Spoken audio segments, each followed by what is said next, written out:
tout le monde, nous voilà pour un nouveau numéro du Happy Daily Marine et aujourd'hui je voulais vous faire une petite vidéo sur le cerveau, comment bien le nourrir, voilà pour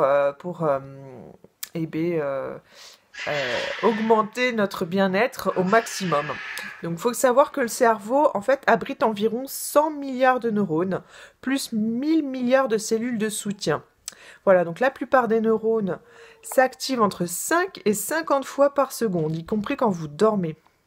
Donc, même s'ils ne pèsent que 1,5 kg, c'est-à-dire à peu près 2 à 3% de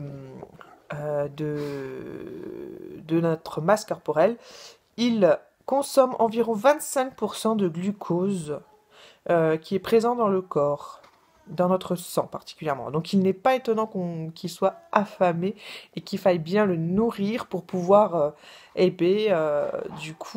avancer de façon optimale. Donc il a besoin de beaucoup de nutriments en dehors du glucose. À peu près 60% de la masse sèche du cerveau est constituée de bonne graisse. Donc c'est important de s'en procurer dans son alimentation. Il faut également songer aux neurotransmetteurs qui permettent de faire circuler les informations d'un neurone à l'autre. Notre corps synthétise donc des molécules complexes à partir de composants plus petits et d'autres éléments biochimiques. Donc c'est très scientifique tout ça, ce que je vous dis là, mais faut en prendre conscience parce que la machine ne tourne pas rond si on le nourrit pas d'une bonne manière. Si on se nourrit mal, on peut occasionner un mal-être à l'intérieur de nous, que ce soit au niveau du cerveau, de notre bien-être, et occasionner aussi également une alimentation qui favoriserait le stress, la dépression, enfin des choses vraiment, voilà. Donc c'est très important d'en avoir conscience et de connaître ces choses-là, pour pouvoir en fait agir sur notre humeur, sur notre état en général et sur notre vision de la vie aussi, parce que forcément, qui dit voir les choses positivement, c'est aussi nous laisser la chance d'avancer. Alors, il faut savoir que la digestion et le sommeil est fabriqué à partir d'un tryptophane avec l'aide de fer et de vitamine B6. Donc voilà, toutes ces molécules que l'on va ingérer dans notre alimentation ont une fonction dans notre corps humain. Il faut y penser, tout ça c'est de la logique. Donc notre cerveau a besoin d'une dizaine de nutriments pour éviter toute carence importante et préjudiciable donc à notre corps et à notre esprit. Donc il faut savoir que par exemple, si nous avons une carence en B12, en B6 et en acide folique, nous aurons une tendance à avoir des humeurs dépressives. Donc voilà, tout ne s'explique pas forcément avec ce qui se passe dans nos vies. Il faut savoir aussi que dans notre intérieur, il se passe des choses et que s'il y a des carences, ça peut occasionner un effet extérieur. Donc c'est bien d'en prendre conscience et d'avoir une alimentation adaptée quand on se sent fatigué ou quand on se sent de mauvaise humeur ou quoi. On laisse pas les choses s'installer. Le premier pas à faire, c'est de gérer son alimentation, se dire c'est vrai qu'en ce moment je me suis un peu laissé aller, du coup je me sens pas trac, je me sens pas forcément de bonne humeur.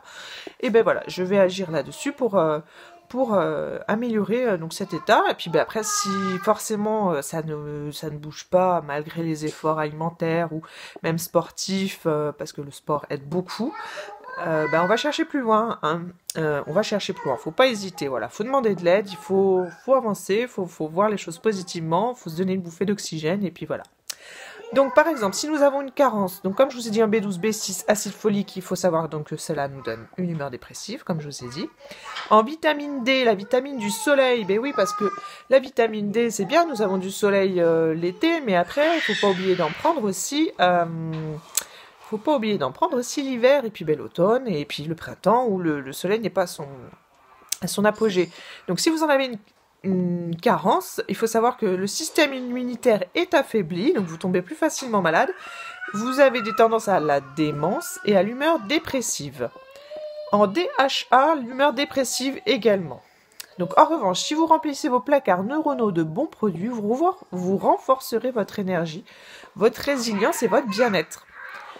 Donc comment se nourrir correctement? Donc à chaque repas, en particulier au petit déjeuner, faut prendre donc entre 55 et 85 grammes de protéines. La taille approximative d'un jeu de cartes. Voilà. Donc, peu importe leur origine, elles sont source d'acides aminés vitaux et contribuent à réguler donc la glycémie et l'insuline.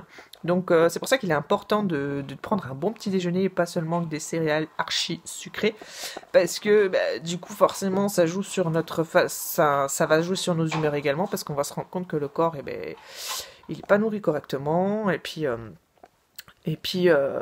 voilà, donc il faut savoir que en fonction du petit déjeuner que l'on va prendre, comment on va commencer la journée, cela forcément découlera du restant de la journée, de notre humeur sur le restant de la journée. Il faut savoir que les sucreries et les féculents à base de farine blanche augmentent aussi cet état pas forcément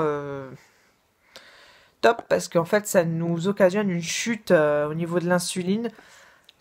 Et donc ça va nous provoquer des états de fatigue, d'irritabilité et de confusion. Donc en outre, un taux d'insuline régulièrement élevé favorise donc le diabète de type 2 et nous permet en fait de réduire au maximum ces mauvais états, quoi.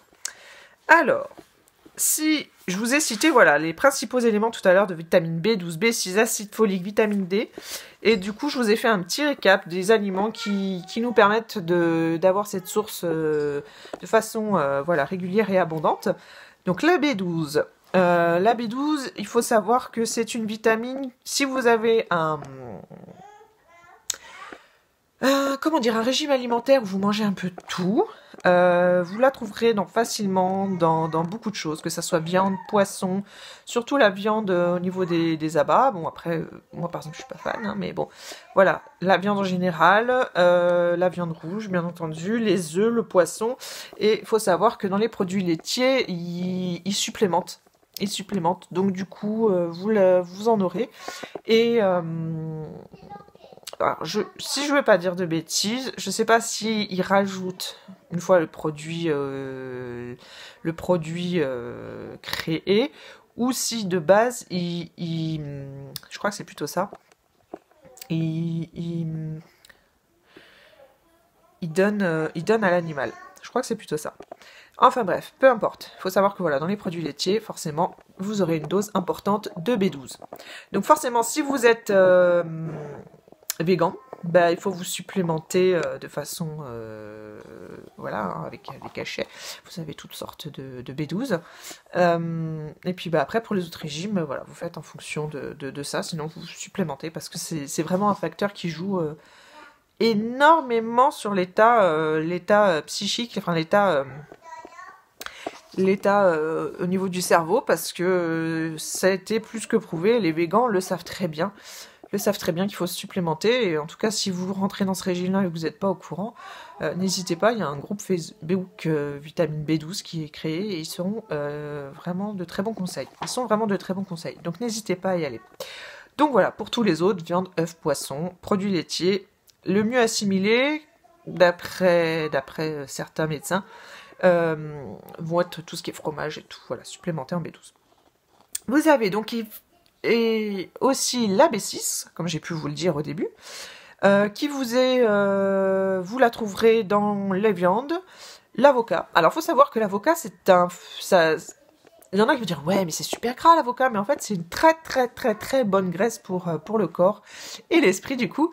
Et vous pouvez en manger tous les jours, quoi. C'est vraiment un aliment qui est riche, mais pas riche en termes de mauvaise graisse. Donc, du coup, faites-vous plaisir avec l'avocat. Même si vous avez... il y a plein de recettes avec l'avocat maintenant. Des fois, on peut même le mettre dans des desserts, des choses comme ça. Avec un bon sucrant, un bon liant. Vous pouvez vraiment avoir des recettes top santé. Donc l'avocat est très très bon. Forcément, vous ne le mangez pas tous les jours avec 2 cuillères à soupe de mayonnaise, quoi. C'est juste ça. C'est après, Mais en tant que tel, c'est un très très très bon aliment. Donc vous avez la viande, l'avocat et les oléagineux. Alors ça, c'est le top du top. Ça devrait même être une base dans votre alimentation, les oléagineux. Tout ce qui est noix, pistaches, noisettes et tout. C'est pareil que l'avocat, c'est un très très très bon gras. Et on vous dit pas de manger un paquet de pistaches, qui plus est salé, hein. Non, on évite. Mais voilà, si vous en mangez une bonne poignée par jour, et ben c'est le top du top. Déjà, c'est une bonne petite habitude que vous mettrez en place dans votre quotidien pour vous et votre santé. Voilà, pour la B6, c'est tout dit. Ensuite, l'acide folique, très très important, et pas uniquement que pour les femmes enceintes. C'est, voilà, pour grandir, pour les petits, pour les moyens, pour les ados, pour les grands et les plus grands. Voilà, c'est quelque chose de très très très important. Donc cela, l'acide folique, vous le retrouverez dans la viande, particulièrement aussi foie. Moi, j'aime pas le foie. Mais voilà, je fais avec autre chose.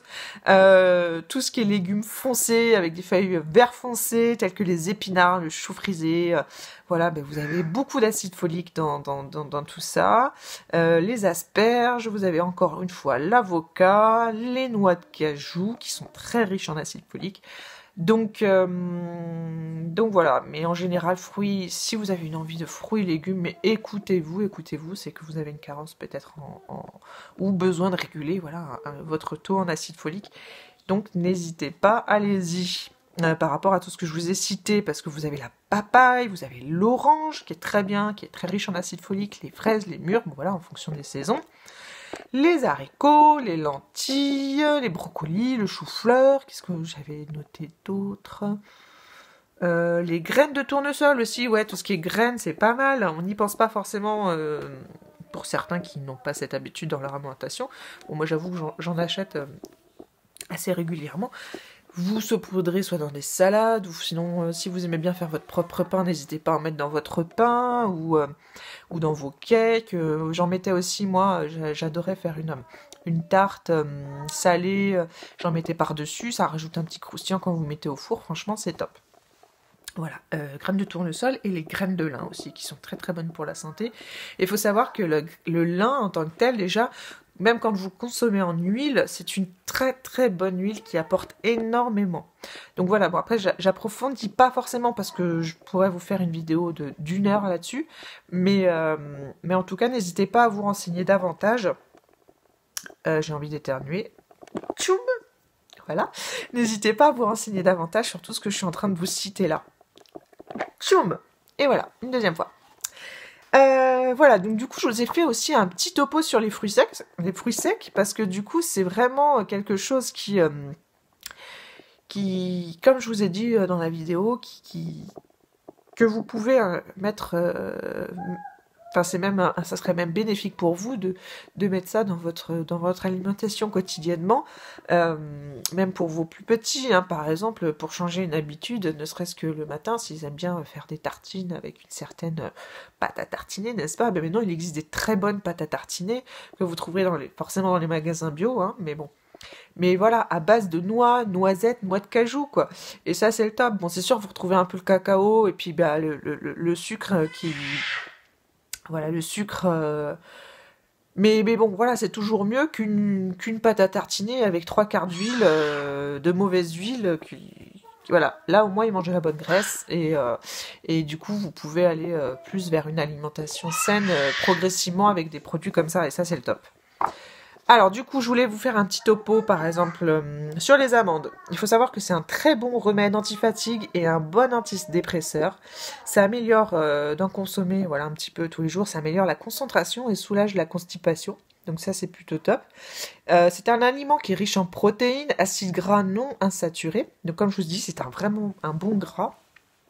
Riche en vitamine B2, E, magnésium, calcium. L'amande est très fortement... voilà, il y a beaucoup de calcium, donc c'est un très bon calcium. C'est pour ça que ceux qui ne consomment pas de produits laitiers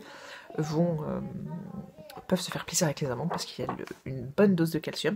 Bon, après, il n'y a pas que ça, hein. Il y a plein d'autres trucs qui sont, voilà, qui sont bien... voilà, qui ont une bonne part de calcium, qui peuvent très largement remplacer tous les produits laitiers. Phosphore, manganèse et cuivre. Donc ça, c'est le top du top, les amandes. Après, vous avez les noix, très énergétiques et qui tonifient les muscles et boostent la concentration. Donc ça, c'est bon à savoir pour les petits sportifs, n'est-ce pas? Du coup, ça vous donne un bon coup de boost. Plutôt que de vous manger, je sais pas moi, à la pause café, un gâteau, bah, grignoter des noix, c'est pas plus mal. Si vous aimez faire votre petite séance de sport après le boulot, bah, moi vous êtes requinqué et vous partez du bon pied. Donc elles réduisent le taux de mauvais cholestérol. Comme je vous ai dit, c'est du bon gras, hein, donc voilà. En plus de fournir du fer, du magnésium, elles sont donc des alliés pour réduire le risque cardiovasculaire. Ensuite, vous avez les noix de cajou qui renferment une grande quantité d'acides gras essentiels, d'acide folique, comme je vous ai dit auparavant, de stérols végétaux, c'est la fête à côté, hein. Aliments antidéprime, de sélénium, vitamine B. Voilà. Ensuite, on fait vite fait parce que déjà j'en suis à plus de 15 minutes. Hein. Les noisettes sont riches en oligo-éléments essentiels tels que le fer, le cuivre, le magnésium et la vitamine E. Ensuite, pour finir, les pistaches. Mais oui, faut pas croire, les pistaches sont très bonnes pour la santé aussi. Comme je vous ai dit, pas forcément avec un taux de sel. Voilà, si vous les prenez sans sel, c'est top. Elles sont riches en vitamines A et B. Mais vraiment plus. Donc des minéraux, protéines, oméga 6 qui soignent les maladies dermatologiques, ainsi que le diabète et l'arthrite. Donc voilà, je pensais que c'était vraiment important que je finisse cette vidéo là-dessus, pour vous dire qu'il y a plein de fausses croyances par rapport à ces aliments-là. Bon, maintenant un peu moins, parce que ça commence vraiment à rentrer... voilà, ça, il commence vraiment à en parler un peu partout, les bienfaits des noix et des oléagineux en général. Et donc, voilà, consommer correctement, je veux dire, vous faites du bien, quoi. Il faut arrêter de croire que vous allez prendre 10 kilos si vous consommez une poignée chaque jour, quoi. Donc, pas du tout. Vous faites du bien, vous mangez du bon gras, en plus ça cale, enfin, c'est que du plus, et en plus vous faites du bien à votre cerveau. Donc, voilà. Écoutez, j'espère que cette vidéo vous aura apporté. N'hésitez pas à la partager. Je pense que c'est vraiment des informations qui sont précieuses. Et c'est vrai qu'on n'y pense pas forcément à faire un lien entre tout ce que je vous ai pu citer sur cette vidéo. Et donc du coup c'est important de voilà, pouvoir véhiculer ce genre d'informations, se faire du bien par des petites habitudes, franchement ça coûte rien, et puis voilà, on se fait plaisir, quoi. Puis on déculpabilise parce que voilà, avec des fausses croyances, comme je vous ai dit, voilà, les oléagineux c'est topissime, et puis il faut arrêter de se dire « Ah non, je ne mange pas parce que sinon je vais grossir. » On arrête. Et au contraire, vous vous faites du bien. Donc voilà. Enlevez les mauvaises graisses et faites-vous plaisir avec ce genre d'aliments. Maintenant, vous pouvez vraiment faire plein de recettes avec les oléagineux et vous faire plaisir, mais vous faire kiffer. Voilà. Donc, comme je vous ai dit, n'hésitez pas à partager cette vidéo. Et puis, je mettrai tous mes petits liens pour me suivre en bas comme d'habitude. Et puis, voilà, je vous dis à tout vite. Et puis, ciao, ciao!